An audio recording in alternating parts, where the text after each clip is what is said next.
The path to apotheosis is not one lightly tread, nor is it swift or efficient. To truly do justice this arcane ritual, my right and this burden shared amongst you today shall be considerable. This knowledge bestowed upon you is a history of demonic possession within the Legiones Astartes, from the Gal Vorbak of old to the imitations of the modern era. Previously, you may have known them as possessed marines of the traitor legions, but to us they are the blessed sons of Lorgar Aurelian.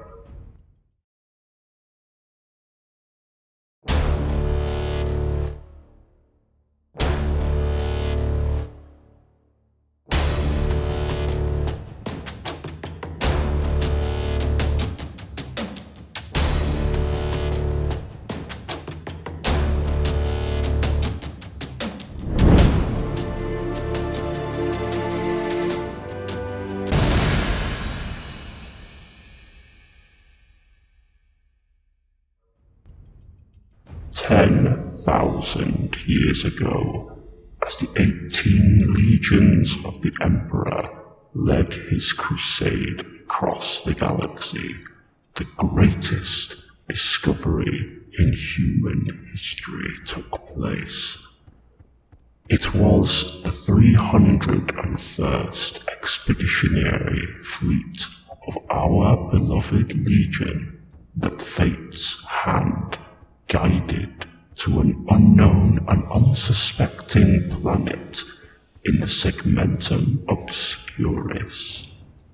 For it was this world, which now lays in shattered fragments, that the final stages of our enlightenment began. But the 301st Expeditionary Fleet, Cadia, was but another world in need of liberation and reunification with terror. How naive we were, for it was not until we touched down upon that planet's surface that the mysteries began to unravel. But that is a story for another time. After the events of Cadia, the chapter of the serrated sun were chosen by Lorgar to undertake the pilgrimage, to travel beyond the limits of this material verse and into the eye of terror. Again, this will require its own right for you to truly understand it. All you need know now is that this is the place where gods and mortals meet. This is where reality ceases. This is where the empire of the Eldrai, the soul-broken, fell, and they were consumed by their failure to accept the truth. Revealed to us, to Lorgar upon the world of Shanritha, is the fate of all souls who fail to accept the gods. You see, death is not as you would understand it. Were you told your soul would go to join the Emperor, to become part of his golden light? Allow me to rectify this perjury. Upon your death, your soul is sent screaming beyond the veil. There, it is consumed by an ocean of souls. But fear not, for it gets far worse. Those of us faithful to the ruinous powers are gifted immortality within the realm of undeath, should our gods look upon us with favour, our deeds in the corporeal deemed worthy of exaltation. But for those who denied the powers in their mortal lives are the vultures, predators of the astral plane. They circle the lost souls like a scavenger bird circles a carcass, swooping and snatching at the ocean, feasting upon the souls within. These predators of the warp, beings of pure psychic energy, they are impossibly powerful, such is their nature. Demonic possession imbues a physical object with the soul of an undying, unceasing, unrelenting entity of the warp. Unbeknownst to the chapter of the serrated sun, that was their fate. Ingethel the Ascended had guided them deep into the realm of chaos, as she had promised Lorgar. But Ingethel was still a servant of the powers, and like many pacts with the servants of the gods, there was a price to be paid. Upon the crescendo of her ritual, the death of all mortals, Astartes and otherwise, the predators of the warp did not feast upon their flesh and souls. They merged with them.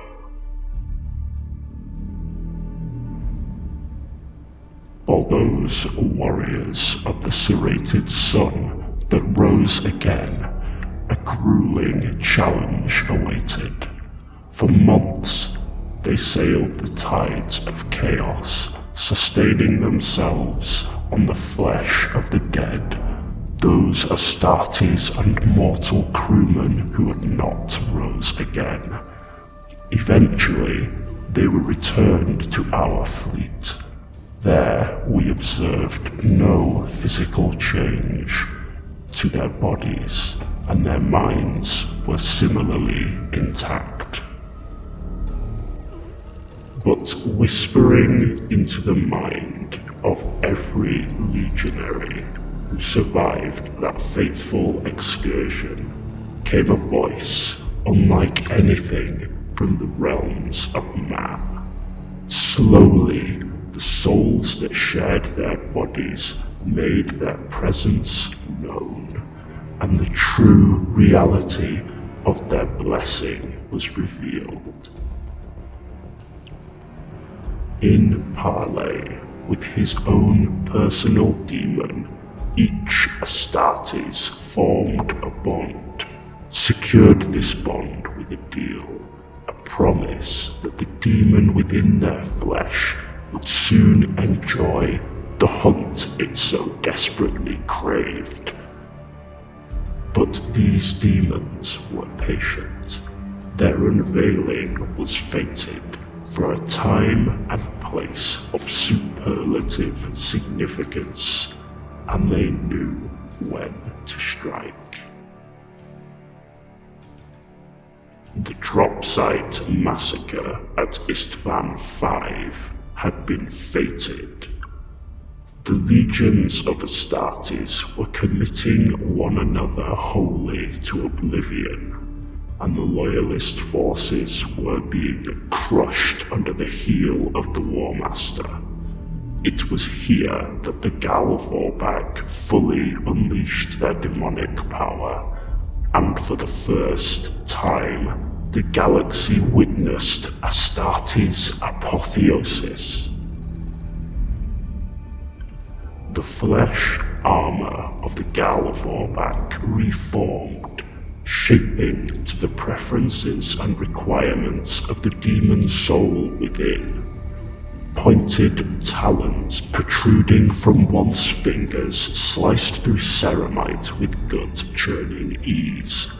Astartes' helmets cracked under the pressure of gaping maws, the skulls within them pulverized as the demon kin drank greedily from their victim's cranial chalice. Great leathery wings unfolded from limbs not present in the physiology of a man. Towering over their brethren, their bodies reinforced with strands of sinew and plates of chitin from beyond the mortal realm. Bolt shells thudded impotently against their hides, and gracefully, savagely, spitefully, it mattered not the humours of their blood. The Gal Vorbak strode, bounded, glided, and danced across the battlefield, for they were avatars of war, carnage, bloodshed, and none besides a Primarch could stand against them. Alas, what must come will always pass. The days of the Gal Vorbak were numbered. One by one they were snuffed out, for a candle may only burn so brightly for so long before it is extinguished forever. What would follow in their wake were the dire and paltry attempts of our brother legions, Astartes eager for a taste of divine power, willingly offered themselves in ritual bondage. This led way to the new breed, the thin-blooded we called them. What they lacked in power over their predecessors, they failed to supplement with mindlessness and ferocity. For you see, the beings of the ethereal, the demons of the warp, place great importance on ritual. Every offering is weighed and valued, be it an action, a soul, or an entire planet sent screaming into the hellscape. It is this simple intricacy that our brother legions failed to grasp. Let us consider for a moment the ascension of the Gal Vorbak. We must not forget that for this expedition, Lorgar himself decreed that the chapter of the serrated sun would be the ones that ventured beyond reality. It is true that many of our legion could claim to be loved by our Lord, but none could ever hope to be as loved in the eyes of our progenitor as Argel Tal, leader of the serrated sun, and by extension, his warriors. And love, just as much as hate, jealousy, and spite, holds great power in the realms of the unreal. Then we contemplate the significance of their sacrifice. Their fate was to become the first Astartes warriors, born of the Emperor through his gene children Primarchs, to receive the blessing of a twin soul. They were the first men not truly mortal to be offered to the Pantheon. Finally, it should not be too grand a gesture to suggest that the warriors of the serrated sun fought with all the might their souls could muster to fend off an unexpected invasion for which they had no preparation, no forewarning, and no acquiescence to. Factoring in all criteria of the ascension of the serrated sun into the Gal Vorbak, the power and majesty of the first demon-bound Astartes over their subsequent brethren becomes all too obvious. The first Astartes, given unwillingly, betrayed perhaps, in their tribute, were a prize most highly desired, and in very limited supply. It is therefore not unreasonable to assume that the souls vying for possession of these mortal shells would have been only the strongest of warp specimens, capable of fending off all other demonic entities that circled the bodies of these warriors as their mortal forms lay lifeless. Such a demonic being would have subsequently required sufficient potency to dominate the mental power and fortitude of an Astartes warrior. Now we compare the conditions to the ritual possession of our brother legions, who not only offered themselves willingly to the predators of the warp, subtracting the preposition that the demon itself is possessed of such power to overthrow the willpower of an Astartes. But these men who prostrated themselves in supplication to the demonic powers were plentiful indeed. A demon of such intent to possess the might of an Astartes would rarely struggle to find a willing vessel in the times following the demise of the Gal Vorbak, as the heresy fell into full swing, and any edge an Astartes could gain over the loyalist legions was one desperately sought after. Now, Acolyte, do you understand? When I speak of the blessed sons of Lorgar Aurelian, do not mistake the lesser beings of our brother legion for those of ours. Those who achieved apotheosis in perfect harmony are of a different breed. No, the thin-blooded, named by imperial scholars, possessed marines of the chaos. They are a pale shadow, a dark demonic parallel to the Imperium's technological decline.